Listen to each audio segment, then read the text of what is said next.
Hello, it's me, Vera, and welcome to Stitch of Fate, a Vampire the Masquerade V5 podcast. Since we'll be portraying vampires who have left their mortal lives behind, expect that we're going to do bad things that deal with difficult themes and content meant for an adult audience. This content may include, but is not limited to, body horror, drug use, murder, gore, extreme emotional situations, and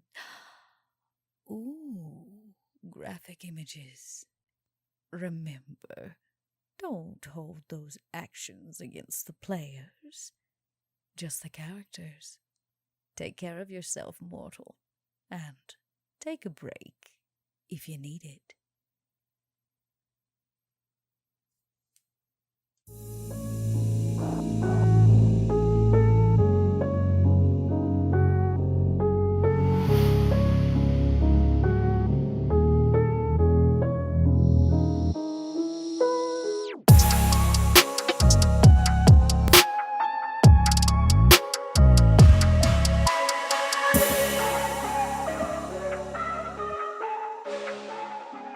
Hello, everybody, and welcome back to some more Stitch of Fate, a Vampire the Masquerade 5th edition podcast. As always, I am your storyteller, Mike Martin, joined by my wonderful players, Bub, Dot, Mark, and Josh. Hey, everybody, how's it going? Hey. It's pretty good, man. Pretty good. Can't complain. Yeah. Good. I'm glad. It's been, did we play? No, it wasn't last week. Was it 2 weeks? Weeks ago. I can't remember how long we've gotten together now for the last session, but it's been a little bit. Good to see everybody's shining faces. We got some exciting news, though. We've all been nominated for an award, but I'm going to let Dot tell you all about that.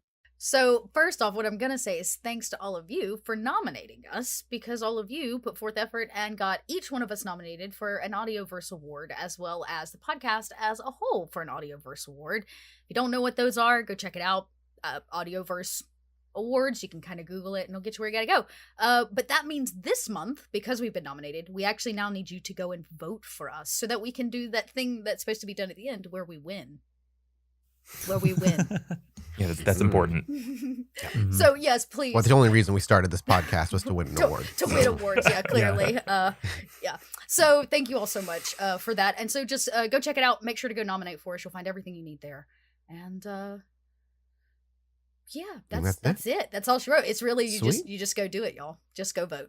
Well, go vote in real life and go vote audios first. Go vote in real life in a few weeks or however long it is from this point on. Please, God, go vote, and then and then go vote for us afterward. It is like a stress reliever. Okay, we're gonna go quiet here for a minute. We're gonna set the tone, set the scene, and see what our coterie is up to. As the camera fades in, the background noises are nothing more than your typical New York fair. Distant sirens, even more distant gunshots, cars streaming down the street with honking horns and the chattering of people as they mill about the sidewalk. And as the camera comes down, looking at the moon down to the street level, passing Vera's club and moving away down a couple of blocks, we catch up with a singular figure, Shaun. Dressed and walking, though consistently looking over his shoulder, cautious as to make sure nobody's following, but also aware that another member of the coterie is nearby, even if he's not entirely visible. He's bringing Max right now to where he last saw the girl, the one that saw him on the street side through the window, the one that had him follow him down the street, the one that seemed so afraid of Shaun and yet so desperate to get so close. And then left. And as Shaun arrives at the building, perhaps it was a bit of a mess or confusion, or it was just a busy night and it didn't register with him at the time. But now that he stands before the building, the one where he stepped out of that dizzying portal, for lack of a better word, he realizes the building he's in front of is the one that the ghoul was killed in. Maxwell's nearby, of course. Max? Shaun hears a voice right in his ear. Is it just me, or does this place look familiar? That is... I can feel the spit. It's, yeah, technically, it's... It was stressful. I didn't quite notice. You didn't notice that you had been teleported into the murder scene that we had to clean up and started this whole mess. To be fair to Shaun, 1, he teleported in the floor above, where the murder scene was, and 2, he went out the back window as to not walk out the front door. So perhaps in the chaos, at least in Shaun's mind, that's a good enough excuse, right? Max doesn't seem to be considering those possibilities. The sarcasm's fairly thick. Look, if... You don't want people to see you, right? Shut up. And where does Shaun just move forward after he moves. throwing those words out? And do you just march up toward the front door, or do you go around back and try to make your way up to the window that you ended up climbing out of? I think I'm gonna check the front door, have Sure. a peek in, and then go back round to where I climbed out of last time. So the front door would lead into a small little mezzanine that would lead into another apartment building front door, on your left as soon as you walk in, and then a stairwell up the stairs that would lead to the apartment building on the second floor. Okay, yeah, I want to get straight to the apartment building. So you're just gonna walk through the front door and you immediately walk up the stairs. Max, I'm assuming following in tow, or does he stay outside? Max is going to keep fairly close to Shaun. Cool. As you make your way up to the second floor, and Shaun, you watch Shaun as he very gingerly places his left hand on the doorknob and quietly begins to turn the knob to make sure it's either unlocked or if it's locked. And maybe to his surprise, the doorknob continues to turn until you hear the definitive click of the doorknob opening and the door give a little bit as you can feel a small breeze rush through the small crack on the door. Hello? The door slowly swinging open and Shaun taking only just a step in, his words almost echoing throughout the apartment. You hear no response. A few steps inward and you see the kitchen on your right-hand side, a bedroom on your left, and the kitchen itself turns into a small living room area as well, where you remember being backed up from the bedroom by the girl. As you turn to the left, the bedroom door is open, and it is familiar looking. Making your way around the bedside, there is that circle, drawn in blood, written in runes that you do not truly understand. Max, you see all of this as well as you follow in suit. Max pulls out his sketch pad and immediately starts copying down these runes. So, this is the place, huh? Yeah, got some action here, I guess. You got some action here. Oh, look, it's a cultural difference thing. It's just kisses, okay? Okay, all right. That doesn't really sound like action. That sounds like a prelude to action, if you ask me. Well, given the kind of action that I've seen downstairs, I don't want a part of it. I don't need to hear about the action you've seen downstairs. Look. What, the dismembered body? Right, yeah. Oh, okay. That's what you're talking about. All right. Listen. This girl, she might be coming back at any time, right? You think she lives here? Does it look lived in, or does it look like dusty and... It's not that it has furniture as though there is somebody who lives here, but the furniture is minimal and almost as though you could almost seem like a model apartment in a way. It does not look touched. It does not look like someone sleeps here, eats here, lives life here. There's no pictures indicating anybody lives here either on a quick glance.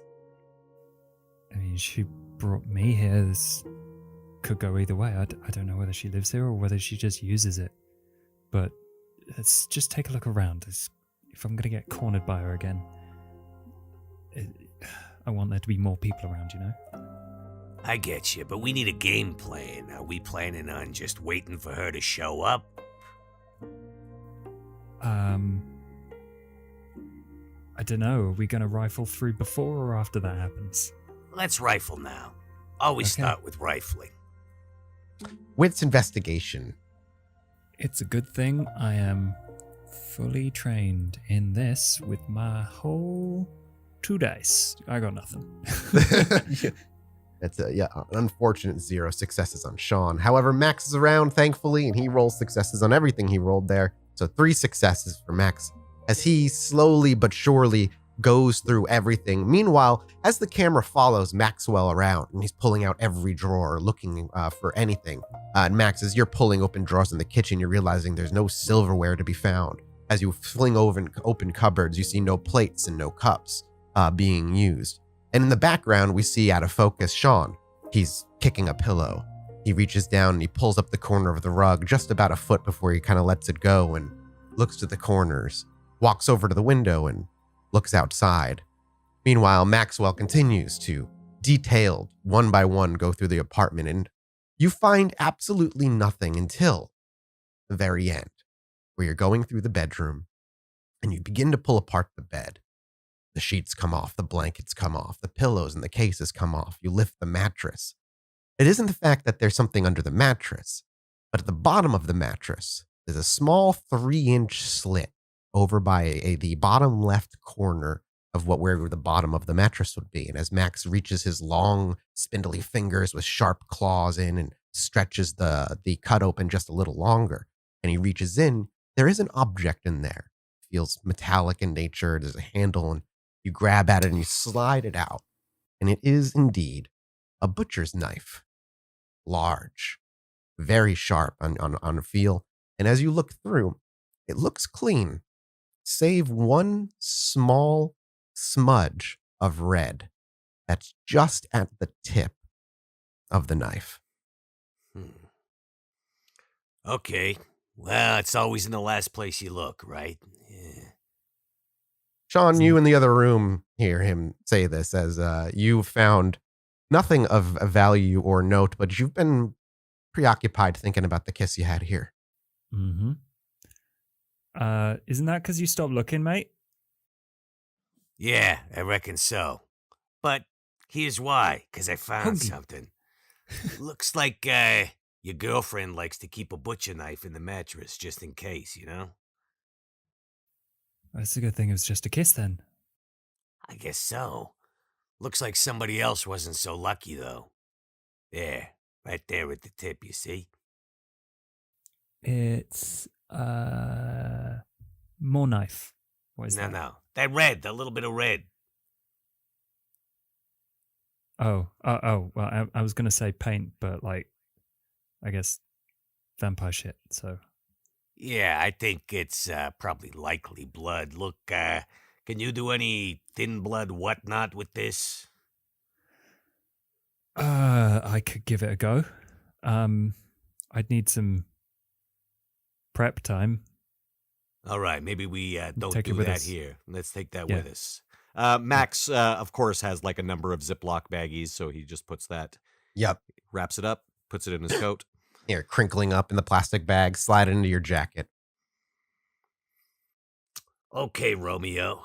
So do we wait for Juliet, or do we beat feet? I don't know, man. If you think trying to ambush a girl who can't talk is a good idea, Who said anything about ambush? We just wait here. We got some questions. Maybe she can't talk, but hopefully she can write. yeah. Well, we know she can write. She did those blood scrawls on the wall, so Yeah, well, hopefully she can write English, because I can't read that crap. okay, fine. We'll wait like half an hour or something, and then if I keep my bottle, we can wait for her. But otherwise, I just want to get the fuck out of here, you know? All right. We can head home now if you want. I don't know how much good cooling our heels here is gonna do.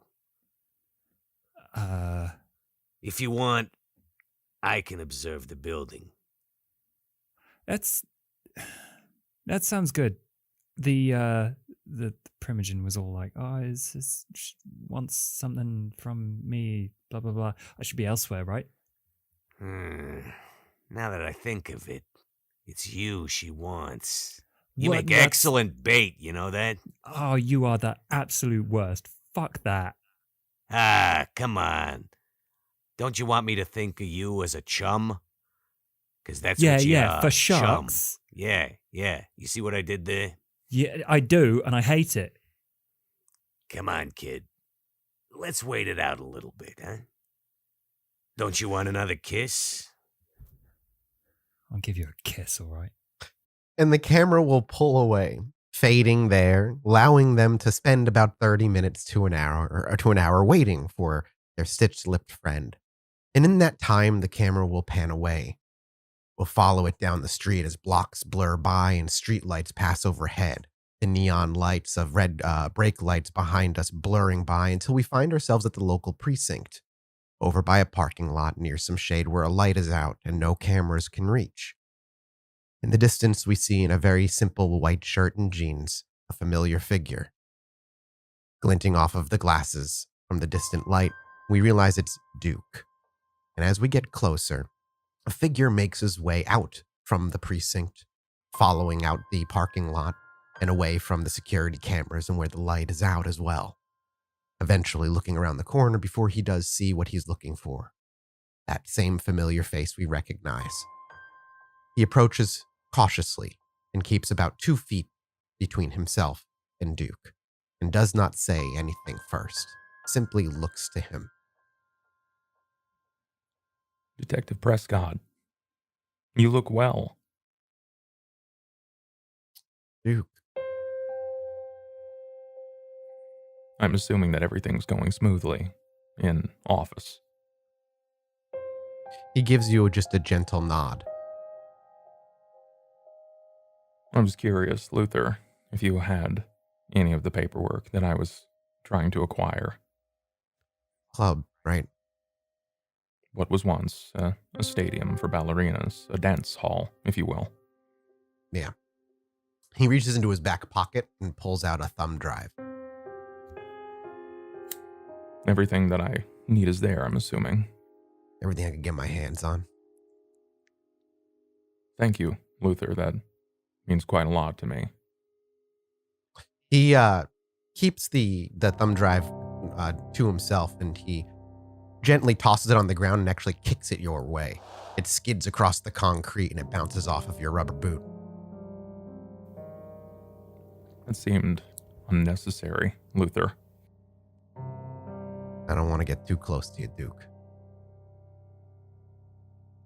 I can respect a healthy distance. Nothing comes free, though, Luther. Is there anything that I can get for you? You still where I can... You still in the same building I can reach out to if I need you? One and the same. Keep your ears out. My boy's running that way in a few days. By the way, Luther, I'll have news on the Russians soon. It's probably important for you to know that there will be some altercations between the Italians and the Russian mob. Is that why they've been so loud down south? I would presume as such. Fucking great. Appreciate the info and the heads up. The more I know, when I see you, the more I'll inform. Again. Boys will be down in your area in a few days. If they need something, they'll be at your doorstep. Won't be anything big. Thank you, Luther. Say hello to your wife for me. Keep her out of your mouth, Duke. And then he just turns and he leaves. Duke will collect the thumb drive and continue back to a place where he knows that there is at least a singular computer to derive this information from. Public access computer of a sort is easiest and not hard to try and hard for anybody to track any specifics to. And you make your way over to what would be a small library computer, plug in the thumb drive, and print out about 20 pages worth of information. History on this building, its construction, all the way back to prior to when it was burned down. And it was the auditorium that the ballerinas once danced in and we see Duke hurriedly put them in a manila folder and make his way back to the club with the information in hand.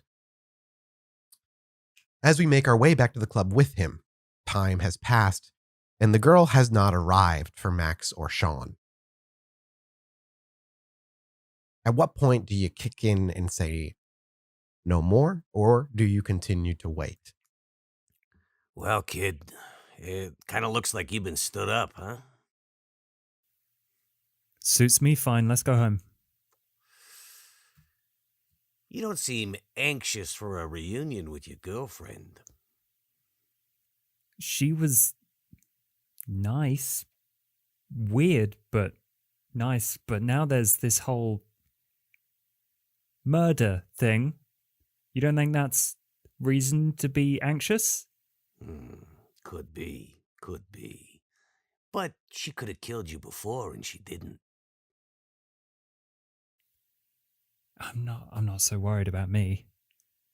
No? She likes me. I can take care of myself. Yeah, I know you can, man. Except when Vera takes care of you. Let's go home. You leave Vera out of this. I was just saying, it's... Never mind. Don't worry about it. No. Say what you were gonna say. I'm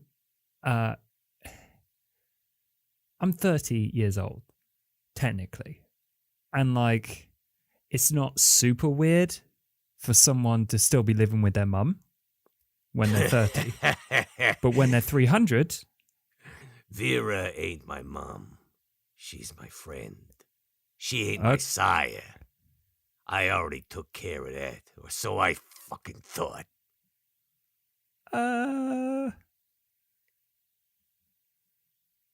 You what? Never mind. You want to go? Let's go. No. Now I want to talk about this. You killed your sire? You didn't kill your sire? What? Yeah, I didn't kill him, and that's the problem.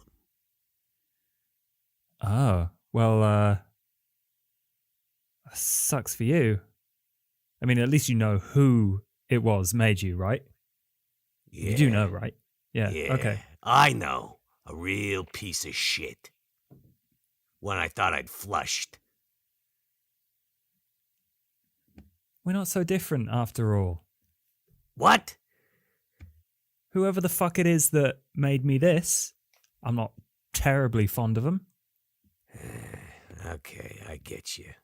But listen to me, kid. You're better off not knowing. Trust me. Well, at least mine hasn't made any attempt to fucking contact me, deadbeat dad, so... Yeah? Okay. Sit down. As you're about to step out of the second floor of the apartment, Max just stops. Sean's just like, no, we can go home, right? We can do this later. Oh, no, you wanted to talk, so sit down. But then you didn't want to talk. We should go. Sit down, kid. Fuck. My sire, Gustav. Trust me. If I could have been abandoned by him like you were by your sire, that would have been a big favor. Gustav. He's a monster. A bona fide monster. You want to talk about killers. You want to talk about sadists. Yeah, he's worse. He kept me in his thrall. Nearly a decade, I think. Before I finally turned. Before I finally managed to get out from under him. And I thought I was out from under him forever. I had a pretty sweet setup. And down in the sewers. I wish you could have seen my place. It was all tricked out. I had... Well, 10 years ago. On Halloween night, Gustav came calling. And he brought backup. I guess it's easier Well, it's easier to walk around on Halloween, right? You just say it's a costume. Yeah. Maybe I'm a bit of a cliche, but I always loved Halloween. Just walking free, no hiding. Then about 10 years ago, as I say, Gustav paid me a visit. Nearly 50 years after I thought I'd dealt with him. He took everything from me. Everything. And Vera was the only one who helped me when no one else would. So if I've taken a little time finding my feet, I hope you'll understand. Yeah, Max, you take your time. That sounds real tough. You want to chill out and smoke some? Help you? Smoke some? I'm not spending blood just for that. Come on. All right, let's get out of here. Enough heart to heart. Fuck. Okay. Oh, right, yeah. As Shaun visibly pisses himself and stands from the chair and breathes a breath of fresh air and follows Max out the door, and we watch Max ripple into nothingness just as the front door is about to open and he steps through, we make our way back to the club. Vera, Duke had arrived mere 10 minutes ago, and I don't know if the two of you had anything you'd like to discuss before the other two arrive, but if not, Duke has numbers to take care of. As we make our way into the basement, it is the first of the month. And the numbers need to be tidied up and taken care of on the first of the month. And as Max and Shaun make their way down, you can both hear, Duke speaking to Vera, letting her know, that the first of the month has begun, and it's best time to start prep for the next art sale and figuring out where we're going to get your next supply. You can hear the footsteps, Duke and Vera, as that conversation happens, of Shaun, followed by Max as he ripples into existence, stepping into the blood room, bringing the coterie of 4 together again, the Drac Pack. A package arrived this evening from Blamazon. No, Eblay. Oh yeah. Listen, Shaun, here you go. As promised. He reaches into the package and pulls out what looks like a vintage t-shirt from the 1970s. It has the logo of the old cartoon, the Drac Pack, on it. I couldn't find a Dakota ring. I don't know what that means, but I actually kind of like this. It's vintage. It's pretty sweet. As Shaun holds up the t-shirt, Vera and Duke looking over to them, they have not returned with a stitched-lipped girl, as one might have hoped. I was going to call it cheeky, but vintage works. Max, you've always been such a sentimentalist. Yeah, that's me all over. Listen. Yeah, we were reminiscing earlier. Well, Shaun, try it on. Go ahead. Yeah, sure. He just takes his shirt off and puts this one on. Yep. As Shaun is changing, Max pulls out the Ziploc bag with the knife and also the sketch pad with the drawing of the runes. She never showed, but we found this. It was hidden in a mattress in the apartment. Think there's a little bit of blood there at the tip. The kid thinks he might be able to work his voodoo hoodoo on it. Not sure. The circle that he said he appeared in had these drawn around it. I don't know if your friend can make anything of this there, Duke, but this is what we got. It's a possibility. I'll have to bring it to Johan to see if it's even feasible. I tried to put things back kind of as they were, but she's probably going to notice the knife is missing. She's going to know we were there. Wait. So is this her place of residence? I don't know. It looked more like, I don't know, maybe a place to flop. I don't know if she's staying there. Didn't seem very secure if it's a haven. It's also the place where the dead body we found was? Yeah, that's, I kind of buried the lead there. It's the same building the ghoul was living in. The prince's ghoul. Yeah, the dead guy. Well, that is news. Eyes flit to Vera for a moment. Knowing our respective pasts, I'll glance back to Max and Shaun. It wasn't the same room. No, floor above. Floor above. And where was the apartment in relation to the apartment below? Was it directly above, or The apartments are not mirrored 1-to-1 above and below. So the apartment, the bedroom below would have been like, it's not the opposite in my mind. It's like back and to the left a little bit further. So it's just like disjointed by a room, basically. Yeah, it wasn't directly above it or nothing, but given that we know there's all kinds of teleportation shenanigans going on, I doubt that that's much of an impediment. So she was stalking him. Maybe. Living in the same building as a person you plan to sacrifice and use their blood to do a ritual with is stalking. And she had pictures of Shaun. Or the ghoul did. Now, chance say she wanders in and slaughters herself a ghoul and finds a laptop with pictures on it. Your pictures on it, Shaun. Yeah.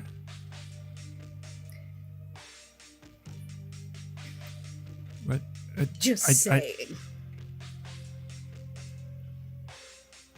You're trying to make me make a connection here. My brain isn't.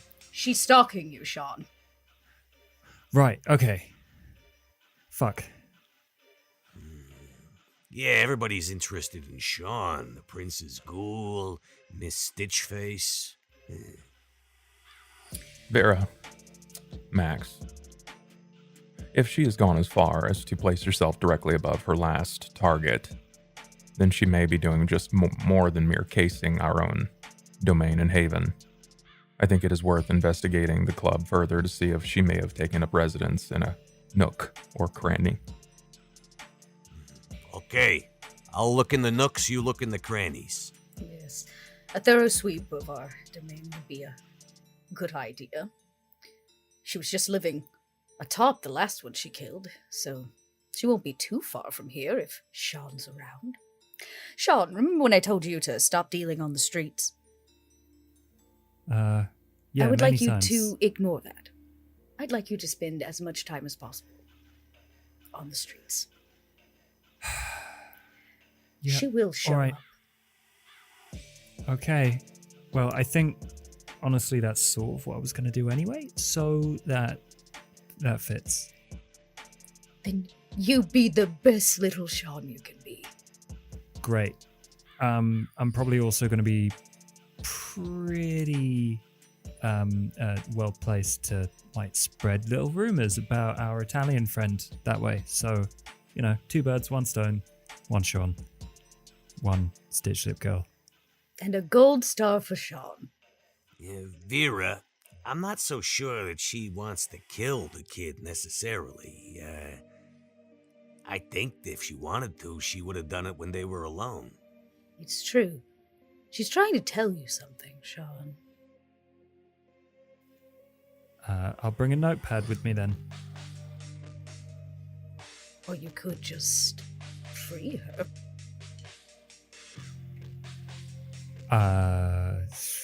If she could talk, surely I guess scissors and a notepad. We'll see. Yeah. Yeah, but make sure you get those little bandage scissors, because, the safety kind. No idea what you're talking about. The bandage scissors, they got the little thing on it. You cut through, and then you can cut stitches without cutting the person, Shaun, it's a smaller hedge. It's designed to not injure the wound further. Okay. I'm gonna go now. As Shaun awkwardly stands from where he was sitting, realizing now how the 3 of them are using them like master fishers and he's nothing but bait, he walks away, awkward, nervous, and not entirely sure what his next move is going to be. Max will shout after him. You look good in that shirt, kid. Cheers. So would you? We need matching ones. Oh, do they do dressing gowns? Dressed? No, I don't think they. No, they only did T-shirts back in the 70s. The merchandise industry wasn't what it was. What it is now. It's Perhaps baby's afraid to grow up. We can look into getting you a onesie, Shaun. You look at me. Do I look like I've not ever worn a onesie before? I think that's the first time you've ever told me to look at you.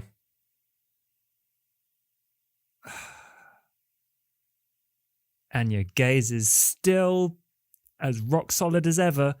I am actually going to leave now. Fuck you all. Goodbye. And Shaun walks out, cursing the name of the three of them. As the camera will linger with the three for a moment, you watch as they scour the club over the course of an hour or so, making sure that no one is living in any nooks and or crannies. And to everybody's, relief, there is no evidence of anybody living in your club that you are not aware of. Duke, you tend to get into people's minds. And you're rather I good do. at it. Yes. I'd like you to simmer on this girl. We need a motive. Why Shaun? And more importantly, what does she really want? It doesn't seem, as Max said, that she's on some killing spree, or she would have already, killed Shaun. I'll try to draw some lines to see what I can discover to cross. But I'm concerned specifically for Shaun because while we may dangle him as bait, he needs a form of protection. Max, I have a feeling she will be back. yeah, This girl. yeah. I'd say that hunch is gonna pay off. I have an idea. Oh? It just hit me.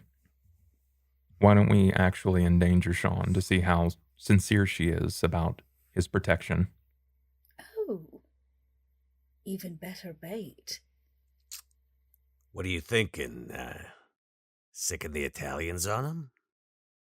Not quite. Something a bit more authentic. What's scarier to a drug dealer? A life of crime and being pursued, generally knowing every day that you could wake up to be shot or that you could be imprisoned with a million other junkies that can't quite get their fix. Here's the thing. We don't actually have to endanger Shaun. We just have to assure she believes he is in danger. That was my thought. Right. So, are you saying maybe we got some contacts in law enforcement? I do, actually. It's someone that I've been watching for a long while. A very strong up-and-coming detective that will be by the club in the next few days. Oh. Okay, so what's the play here? We sick your pet cop on Shaun, but it's all for show. Yes, all for show. Okay, I can stake it out, be in the area, see if she makes a move, shows her face. Do we tell Shaun? It's probably better that it's more authentic, right? Authenticity matters. If she smells that it appears to be staged, she will likely not take the bait. I mean, he's not gonna like it. He's probably gonna be a little cheesed off at us. Likely. Oh, I guess we can blame it on me. I don't give a fuck what he thinks. Okay. So, when does this go down? Well, Detective Prescott should be by in the next day or so, is my guess. I've been working with him for a few years, tackling a few of his cold cases. It's a hobby of mine. Fair enough. So, the plan is we send him out onto the street. Your cop's gonna bust him. I'll be observing to see if this flushes her out in any way. It's a good option. And if it doesn't, we'll let Shaun go. Like I said, she'll come around again. If she's stalking him, she's going to show herself at some point, make a mistake. If it was, in fact, her that did the ritual, then she's sloppy. Okay, well, this gives us a game plan anyhow. And if she's not sloppy and everything has been done by intention, which we can discover in short time, then the butcher's knife was placed in the bed on purpose, knowing that we may end up finding the knife. Blood is a powerful thing, as we've come to discover, and now it's inside of our haven, and if it is her own, she may have a means of moving here freely. Okay, so do we ditch the knife? It's sitting right here on the table.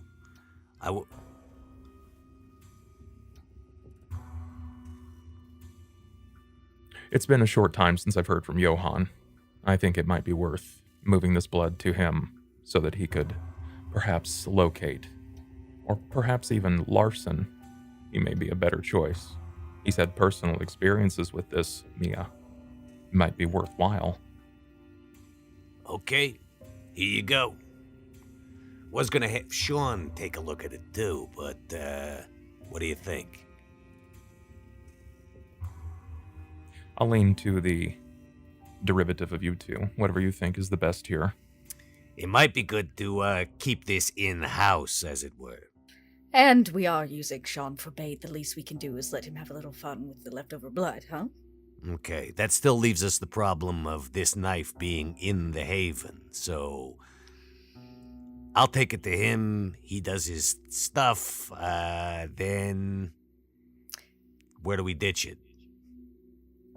I may be able to pass it off to my detective friend to possibly print the knife to see if it could correlate to any additional cold cases from the past. Might be of interest. Yes, but outside of the haven. Think cleverly about this. If she truly did plant it, she would think that we're going to bring it back here, so let's put it somewhere that she's not expecting. A closet, a space with... We don't have a cell. I knew I should have installed one of those in the club. Well, anyways, Max goes off briefly, comes back with a little glass slide and and a scalpel, and sort of scrapes the blood off the knife onto this little glass slide. There we go. I'm gonna take this to Shaun. He can do what he can with it. You take the knife to your contact. Mathas, the marks that we saw on the body inside of the apartment, they were done through precision. Definitely something of time. Now, I'm not very sure how much Tremere magic can use precise accuracy, but would this be something that I believe that someone with time could be able to use this to carve out the space of a body? Are you asking if blood magic would be able to remove the limbs from the body like they were? Specifically, if this particular instrument was used in... Oh, the butcher's knife? In the death of the ghoul. Ah, the butcher. I see what you're asking. I see. Give me an intelligence. As Duke's gears begin to turn and he begins to think, is this something that would fit any of the wounds that he saw on the body itself? I want you to make me. I want to say it's wits medicine, but what's your specialties? Criminology. So definitely a +1 for that. Yeah, wits medicine, I think, or intelligence medicine rather, +1 is what I'm going to look for here as you're kind of thinking on them. Sure. With 2 successes, Duke, you wouldn't say that the limbs themselves would have been caused by this. The limbs themselves would have been sloppier if they used a butcher's knife trying to hack through bone and whatnot for the limbs. However, the wounds for the head, while definitely not the skull, the very clean slit across the top around the dome, around the crown of the head, this would have at least given a nice clean slit around. It seems to have maybe fit that wound specifically. Max, I do believe that this was an instrument used in the death of the ghoul. Makes sense. I wonder if she may have kept something a prize, something that she might view as important to that death. I also wonder if this was her first kill. Well, I mean, this knife and those runes were all I found in the apartment. I did a pretty thorough sweep. I mean, we are assuming that she's kindred. And what I found in the apartment would seem to correlate that there was no dishes, no food, no silverware, any of that stuff. I think it's likely that if this was used in the murder, and she meant us to find it, could this be a way of planting the murder weapon on us? That's what I'm afraid of. Okay. The pictures on the laptop show Shaun entering our club. The ghoul was found in our domain, and now the knife, the murder weapon, is discovered upon us. This is why I'd like to move it to get in front of this immediately. Okay, I'll take the blood to Shaun, you take the knife to your cop. I will. So if she's framing us, the real question is why? That's a power play. Maybe she just needs a convenient fall guy?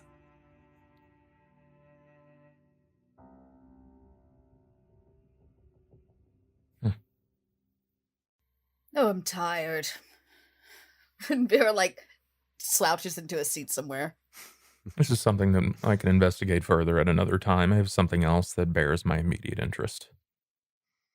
Okay, I'll take the blood to the kid, and I'll see if I can unruffle his feathers. Shaun, as the camera pans up to the top of the club and we find Shaun finishing getting ready and having a drink from one of his companions in his room and getting ready to make his way out of the club, Max catches you just beforehand, stops you. Hey, kid, here's the blood Yeah? from the knife.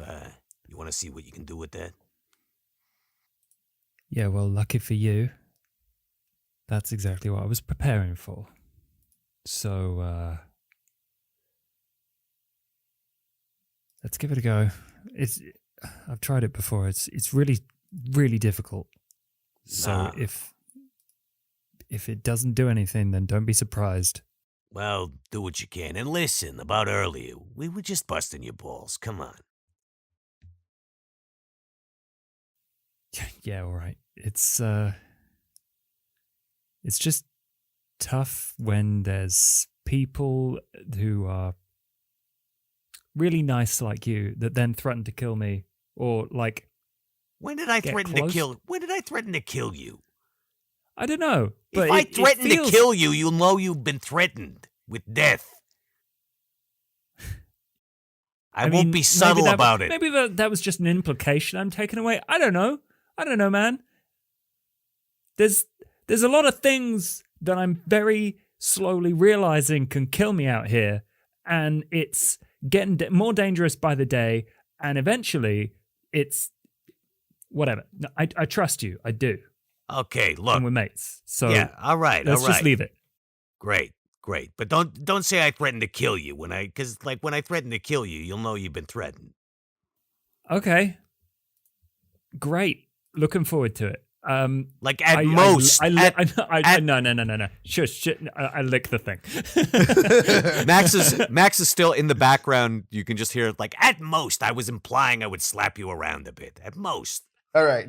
Do you need to make a roll? I do. Bad Successes news. you're looking for 3?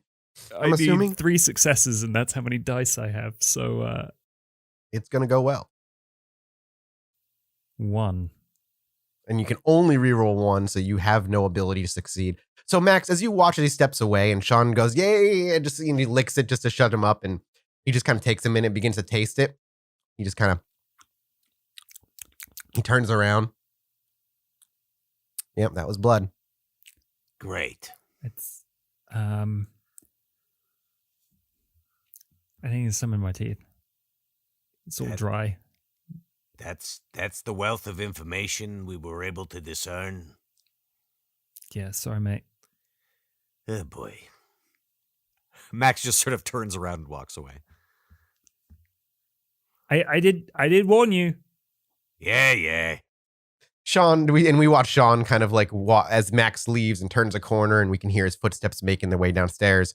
Shaun makes his way out of the club, maybe a little disheveled again, all that unruffling undone as his inability to tell what the blood could have told him weighs on his shoulders. And Max, you make your way downstairs as Duke getting ready to leave, and Vera is plopped into a chair.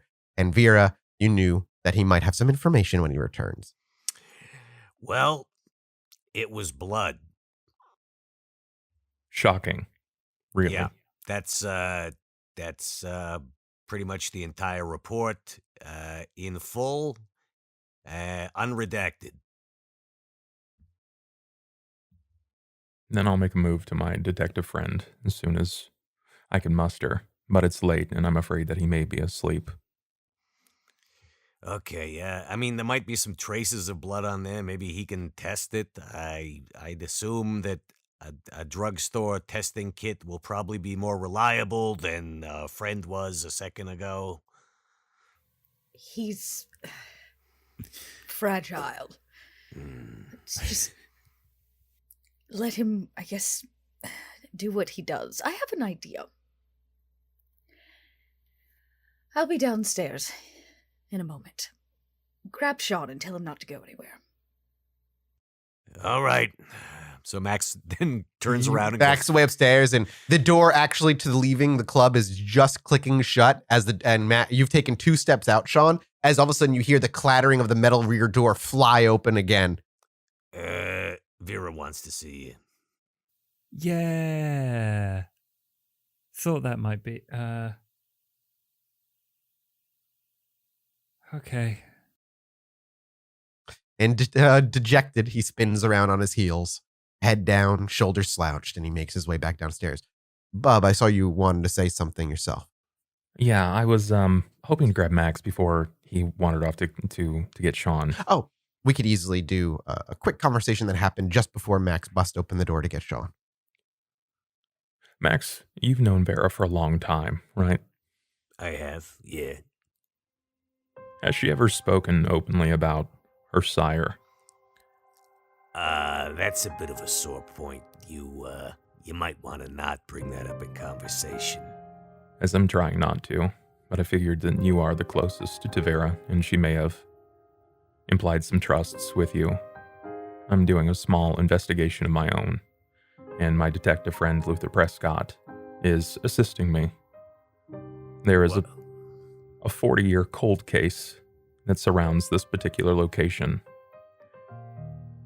It's garnered my interest, and I'm attempting to discover exactly what happened here when she was turned. Look, if you want the full story, you're gonna have to go straight to Vera for it, but don't expect her to be very forthcoming or appreciative of any prying, you know what I'm saying? I understand. It's hard to relive traumatic experiences. Yeah, there's a lot of that going around. Max, I know that I've never candidly spoke and offered myself as a veil to you. And I know that with Halloween around the corner, you tend to act tersely, turgid, and rigid in state. Yeah, you noticed that, right? If there was anything that I can do, even if it meant that I had to leave you alone in that time to make it easier for you to exist in this space, please just express. I wish to respect your space. Yeah, look, I appreciate that, Duke. It's kind of a hard time of year for me, you know? Bad memories. I won't pry. Good. See, you don't. Look, I gotta grab the kid. And we see Duke quietly step away, and the door flings open, and the interaction between the two happened as everybody makes their way down to the basement of the club. Vera being the last to arrive, of course, after another 10 or 15 minutes pass where everybody's gathered. She wears a very long trench coat. And has no mask or hat or veil. Her hair is down, and she removes the trench coat to reveal a rather scandalous and tacky outfit. Like, club girl to the max. It is so opposite Vera, like total streetwalker. And she goes, Shaun, we're going for a walk. Oh, damn. Okay. And I like loop his arm. I was like, what better way to catch a stalker than to make her jealous? Oh, no one's going to believe that we're together. I'm way out of your league. It doesn't matter. Jealousy is blind. Yeah. All right, then. So, I assume you're You gonna can want walk. you're gonna want me trailing at a discreet distance there. It would be ideal. You got it. I'm afraid somebody may attack Shaun on the street and I'd have to protect him. Come on. I like loop his arm. And as Vera loops his arm and tugs Shaun once, and he moves forward with kind of a large step and catching up with Vera's pace, we watch as they march out the back of the club and blend into the streets. That's where the screen will fade to black, and we return next week with some more Stitch of Fate. Goodbye, everybody.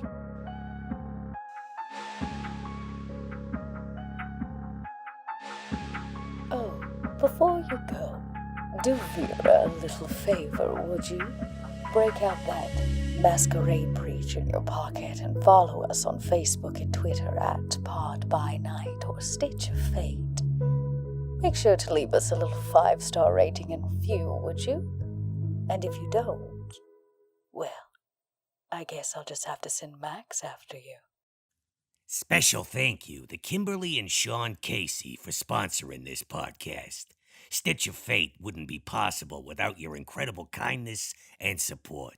You sure know how to rouse our blood.